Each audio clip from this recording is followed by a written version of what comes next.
Karnataka most wanted. ಹೀಗೆ urgent ಆಗಿ ಠಾಣೆಗೆ ಬಂದವರು ಯಾರು?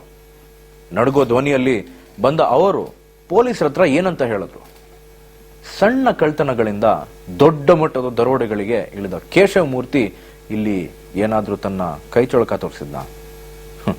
ನೋಡ್ತಾ ಇರಿ.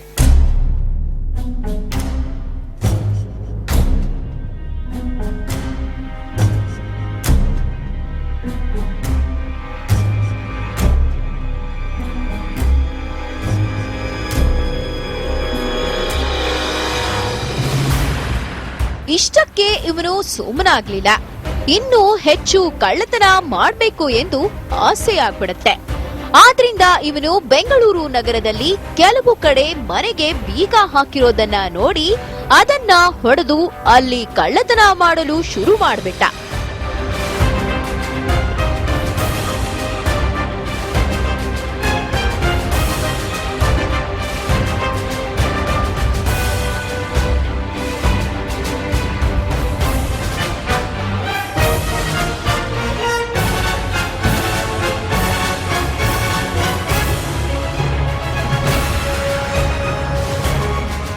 ನಂತರ ಇದನ್ನೇ ಮುಂದುವರಿಸಿಕೊಂಡು ಹೋದ ಇವರು ಇನ್ನೂ ದುರಾಸೆ ಜಾಸ್ತಿ ಆಯಿತು.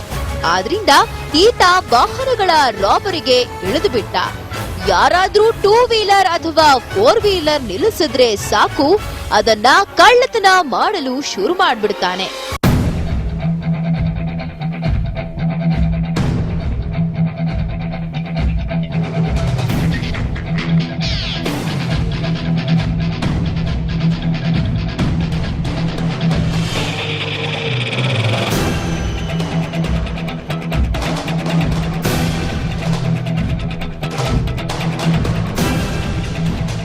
ನಂತರ ಇದೇ ಇವನ ದಿನನಿತ್ಯದ ಕೆಲಸವಾಗಿ ಬಿಡುತ್ತೆ. ಅದೊಂದು ದಿನ ಕೇಶವಮೂರ್ತಿ ನಗರದಲ್ಲಿರೋ ಕೋರಮಂಗಲ ಹತ್ತಿರ ತಿರುಗಾಡ್ತಾ ಇದ್ದ. ಅವನು ಜನ ಕಡಿಮೆ ಇರೋ ಸ್ಥಳಗಳನ್ನ ಹುಡುಕಾಡ್ತಾ ಇದ್ದ. ಇದೇ ನೋಡಿ ಅದೃಷ್ಟ ಅಂದ್ರೆ. ಅವನು ನೋಡುತ್ತಿದ್ದಂತೆ ಅಲ್ಲಿ ಒಬ್ಬ ಕಾರು ತಂದು ಪಾರ್ಕ್ ಮಾಡ್ತಾನೆ. ಆ ಕಾರಲ್ಲಿ ಆತನ ಕೆಲ ಬ್ಯಾಗ್ಗಳು ಕೂಡ ಇರ್ತವೆ. ಈತ ಕಾರ್ನಿಂದ ಇಳಿದು ಏನೋ ತನ್ನ ಕೆಲಸದಿಂದ ಮುಂದೆ ಬಂದು ಇದನ್ನು ನೋಡಿದ ಕೇಶವಮೂರ್ತಿ ಬಂದಿದ್ದೇ ತಡ ಆ ಕಡೆ ಈ ಕಡೆ ನೋಡಿ ಆ ಕಾರಲ್ಲಿ ಇದ್ದ ಬ್ಯಾಗ್ ಅನ್ನ ಎಗರಿಸ್ಕೊಂಡು ಹೋಗ್ಬಿಡ್ತಾನೆ. ನಂತರ ಸ್ವಲ್ಪ ಸಮಯದ ನಂತರ ಬಂದು ನೋಡಿದ್ರೆ ಕಾರ್ನಲ್ಲಿ ಬ್ಯಾಗ್ ಇರೋದಿಲ್ಲ. ಇದನ್ನು ನೋಡಿದ ಕಾರ್ ಮಾಲೀಕ ಗಾಬರಿಯಿಂದ ಕೂತ್ ಬಿಡ್ತಾನೆ. ಇದಾದ ಕೆಲ ದಿನಗಳ ನಂತರ ಕೇಶವಮೂರ್ತಿಯನ್ನು ಪೊಲೀಸರು ಬಂಧಿಸ್ತಾರೆ. ಆತನ ಮೇಲೆ ಮೊಕದ್ದಮೆ ಇದ್ದು ತನಿಖೆ ಕೂಡ ನಡೆಯುತ್ತೆ. ನಂತರ ಈತ ಜೈಲು ಕೂಡ ಸೇರ್ತಾನೆ. ಅದೇನೋ ಅಂತಾರೆ ನೋಡಿ, ನಾಯಿ ಬಾಲ ಡೊಂಕು ಅನ್ನೋ ಹಾಗೆ ಇವನು ಜೈಲ್ ಸೇರಿದ್ರು ಕೂಡ ಈತನ ಚಾಳಿ ಮಾತ್ರ ಬಿಟ್ಟಿರ್ಲಿಲ್ಲ. ಇವನು ಜೈಲಿನಲ್ಲೇ ಕೆಲವರನ್ನ ಪರಿಚಯ ಮಾಡಿಕೊಂಡು ಒಂದು ಗ್ಯಾಂಗ್ ಕಟ್ಟಿಕೊಳ್ತಾನೆ. ಕೆಲ ದಿನಗಳ ನಂತರ ಬೇಲ್ ಮೇಲೆ ಹೊರ ಬಂದು ತಾನು ಕಟ್ಟಿಕೊಂಡಿದ್ದ ಗ್ಯಾಂಗ್ ಅನ್ನ ಕರೆದುಕೊಂಡು ಸರಗಳ್ಳತನಕ್ಕೆ ಇಳಿದ್ಬಿಡ್ತಾರೆ. ಹೆಣ್ಣು ಮಕ್ಕಳು ಓಡಾಡುವ ಜಾಗವನ್ನ ನೋಡಿ ಅವರು ಧರಿಸಿರುವ ಚಿನ್ನದ ಸರಗಳನ್ನ ದೋಚಲು ಮುಂದಾಗ್ತಾರೆ. ಇದನ್ನೇ ತನ್ನ ಜೀವನ ಮಾಡಿಕೊಂಡ್ಬಿಡ್ತಾನೆ ಈ ಕೇಶವಮೂರ್ತಿ. ಬನ್ನಿ ಅದ್ಹೇಗೆ ಸರಗಳ್ಳತನೆ ಮಾಡ್ತಾರೆ ಅಂತ ನೋಡೋಣ.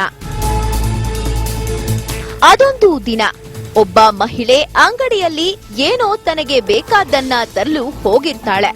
ಅವಳ ಮೈ ಮೇಲೆ ಕೆಲ ಚಿನ್ನದ ಸರ ಇರುತ್ತೆ. ಇದನ್ನ ಗಮನಿಸಿದ ಮೂರ್ತಿ ಮತ್ತು ತಂಡ ಅವಳು ಅಂಗಡಿಯಿಂದ ಹೊರ ಬರುವ ತನಕ ಕಾದು ಆಕೆ ಬಂದ ತಕ್ಷಣ ತನ್ನ ಕೆಲಸವನ್ನ ಶುರು ಮಾಡ್ಬಿಡ್ತಾರೆ. ನೋಡುತ್ತಿದ್ದಂತೆಯೇ ಆಕೆಯ ಸರವನ್ನ ಕಿತ್ತುಕೊಂಡು ಪರಾರಿಯಾಗ್ಬಿಡ್ತಾರೆ.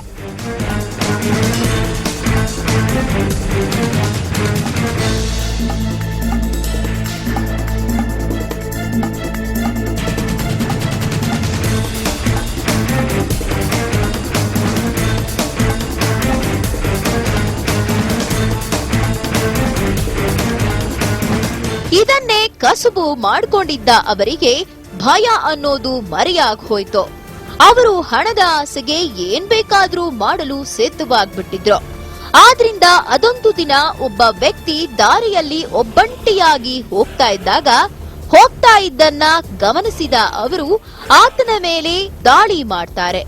ದಾಳಿ ಮಾಡಿ ಆತನ ಬಳಿಗಿದ್ದ ಹಣ ಒಡವೆಯನ್ನ ಕಿತ್ತುಕೊಳ್ತಾರೆ. ನಂತರ ಅಲ್ಲಿಂದ ಪರಾರಿಯಾಗ್ಬಿಡ್ತಾರೆ. ಹನುಮಂತನಗರ ಪೊಲೀಸ್ ಠಾಣೆಗೆ ಗಾಬರಿಯಿಂದ ಬರ್ತಿರೋ ವ್ಯಕ್ತಿಯ ಹೆಸರು ಗೋರೇಗೌಡ. ಬೇಗನೆ ಬಂದು ಪೊಲೀಸ್ ಠಾಣೆಗೆ ದೂರು ನೀಡ್ತಾನೆ. ಏನಂದ್ರೆ ಒಂದು ಗುಂಪೊಂದು ಬಂದು ದಾಳಿ ಮಾಡಿ ಹಣ ಮತ್ತು ಬಂಗಾರ ದೋಚಿದ್ದಾನೆ. ತನ್ನ ಸ್ನೇಹಿತನಿಗೆ ಕೊಲೆ ಬೆದರಿಕೆ ಹಾಕಿದ್ದಾರೆ ಎಂದು ಹೇಳ್ತಾನೆ. ಅದನ್ನ ಕೇಳಿದ ಎಸ್ಐ ಕಂಪ್ಲೇಂಟ್ ಬರೆದುಕೊಡ್ತಾರೆ.